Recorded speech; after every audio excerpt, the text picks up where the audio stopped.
I have to start this segment by doing something unusual, telling you a bunch of lies. Lies like Oprah started the deadly wildfire in Maui so elites can buy it up and build high-density smart cities. Lies like President Joe Biden is going to trial for treason, sedition and crimes against humanity.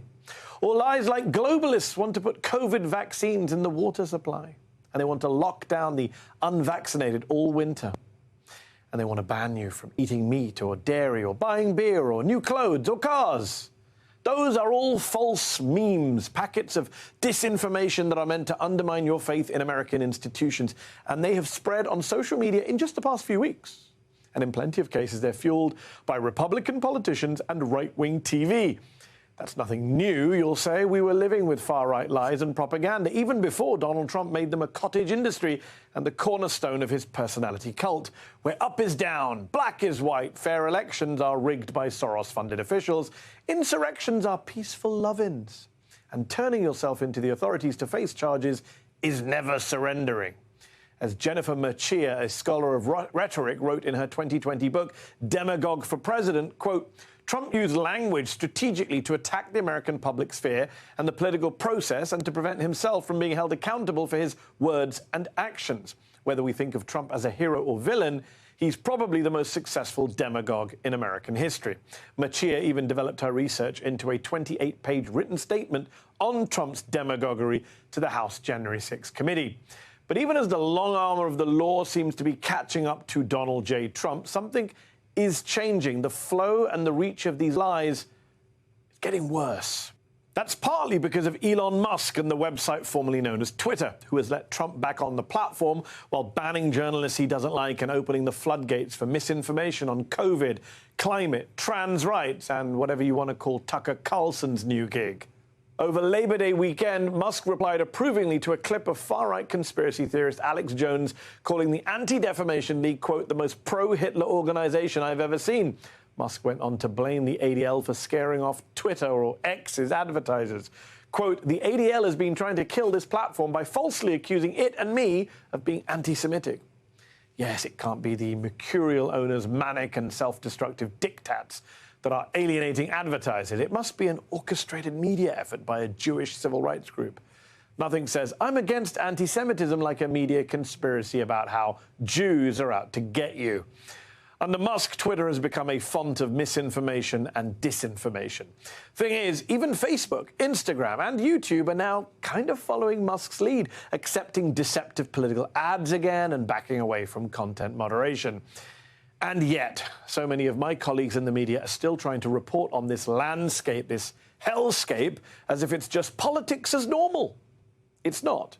As philosopher Lee McIntyre writes in his new book, On Disinformation, in a society that still has a free press, disinformation is the new censorship.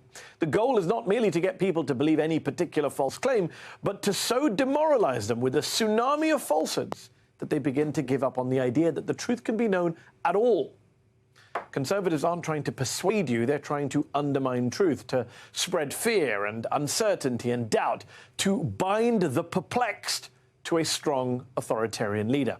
That's what we have to call out and fight back against, because you can't break that cycle with both sides reporting and horse race narratives and high-handed fact checks. So, what can we do? Joining me now to answer that question is Jennifer Mercia, Professor of Communications at Texas A&M and author of that book I mentioned, Demagogue for President, The Rhetorical Genius of Donald Trump. Also here is Lee McIntyre, Research Fellow at the Center for Philosophy and History of Science at Boston University. His new book is On Disinformation, How to Fight for Truth and Protect Democracy. Lee, it's a depressing situation right now with misinformation and disinformation rife online. Give us some hope, please, some way of fighting back. I know you have 10 practical steps in your book that ordinary people can take to fight back. Briefly, give us your top 3. Well, I'm going to start with my top 1, which you got exactly right, which is to mark the distinction between misinformation and disinformation. I can't tell you how many newscasters I see report on this as if it were a natural disaster or a hurricane, as if it were misinformation, which is an accident or a mistake. But what we're really dealing with, for the most part, is disinformation, which is a lie, And if there's a lie, there has to be a liar. And it's very difficult to report that way, but you have to do it. The most important thing I think that everybody can do, whether a journalist or an ordinary citizen, is to admit that we're in an information war, because you cannot win an information war unless you are willing to acknowledge that you're in one. It's a very good point. Jennifer, Lee talks about if there's a lie, there has to be a liar. Talk to me about the liar in chief, about Donald J. Trump, and how he's undermined truth in this country via his deliberate use of rhetoric. Because, Jennifer, you know there is an argument about how much precedent there is for a Trump in American public life versus how unprecedented his presidency was in rhetorical terms. Yeah, absolutely. Donald Trump is, as you mentioned, he's the quintessential demagogue. A demagogue is an unaccountable leader. And Donald Trump has developed, I think, over a lifetime, all of these strategies that he knows he can use to avoid accountability. So in some cases, he is ingratiating himself with his followers because he knows that he can use his followers as a cudgel, right, to defend him and to prevent him from being held accountable. And in other cases, he's using strategies that allow him to demonize or turn people into hate objects, to turn them into people that he can then scapegoat or blame for, the things that he's done. So he has a well-developed repertoire. Lee, you write in your new book that Stop the Steal is not merely an attempt to overturn the last election. It's a propagandistic effort meant to undermine voters' confidence that there is such a thing as a fair election so that Trump can steal the next one. And that's such an important point that I fear a lot of liberals, a lot of Democrats in power are missing, that this isn't some backward-looking thing. It's a forward-looking strategy to undermine our democracy in 2024 and beyond, right? Yes, there's a direct relationship between disinformation and authoritarianism. What people forget is that the goal of disinformation is not just to get you to believe one false thing.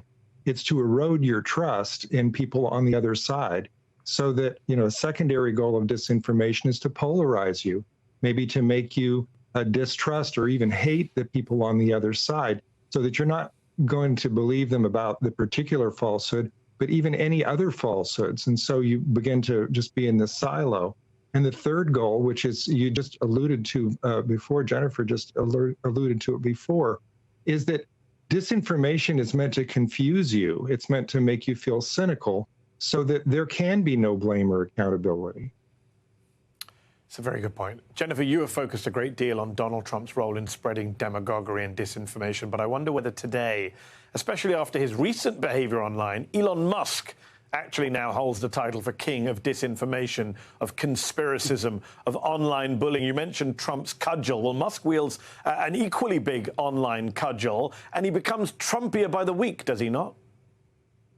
He does. And, it's unfortunate that the world's richest man is also provided with this platform that he's bought himself, because it does prevent us from holding him accountable. He's so wealthy. He has so much power. He has so much access to communicate with the public.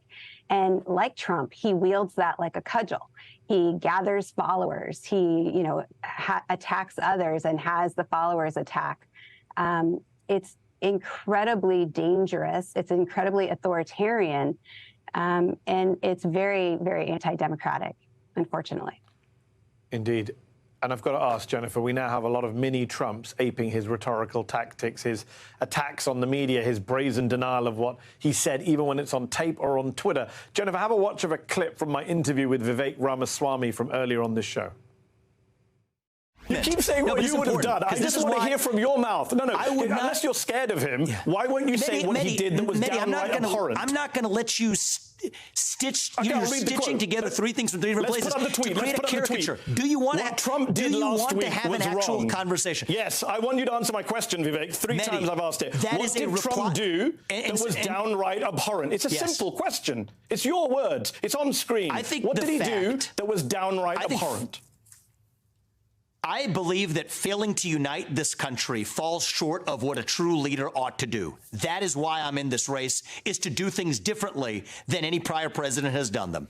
That's the hard truth, okay? And that's what made him a sore loser and abhorrent. The media your words. and the Well, the reality is none of that is a crime. And the reason I have been so vocal. Okay. Jennifer, what do you make of that kind of response, that style and tone from a rising right-wing star? Yeah, he's a fast talker. And I think that we should be a little bit suspicious and skeptical of fast talkers. So the reason why they talk so fast is because our brains can't process that information quick enough, right? And so we can't critically process and think about, reflect upon what they've said. He has a talking point and he wants to get it out as fast as he can without breathing, without allowing, the question to be asked even. He dissects the question in a way that he can mislead the audience by answering a narrow part of it without answering the whole thing. And again, he does it in such a fast pace that you can't actually process all the things that he said. Jennifer, as a fast talker myself, I feel very seen today. Well, you are an argument authority. Lee, final word to you. Do you think Ramaswamy is showing us that the Trumpian playbook is alive and well and can work rhetorically on the right, even long after Trump is gone? Oh, yes, absolutely. I mean, he's learning, isn't he? He's not quite there yet. I think that, Trump often uses a technique called the fire hose of lies, which he, by the way, borrowed from Putin. And I think that Ramaswamy looks like he's well on his way to that. But, it takes a while.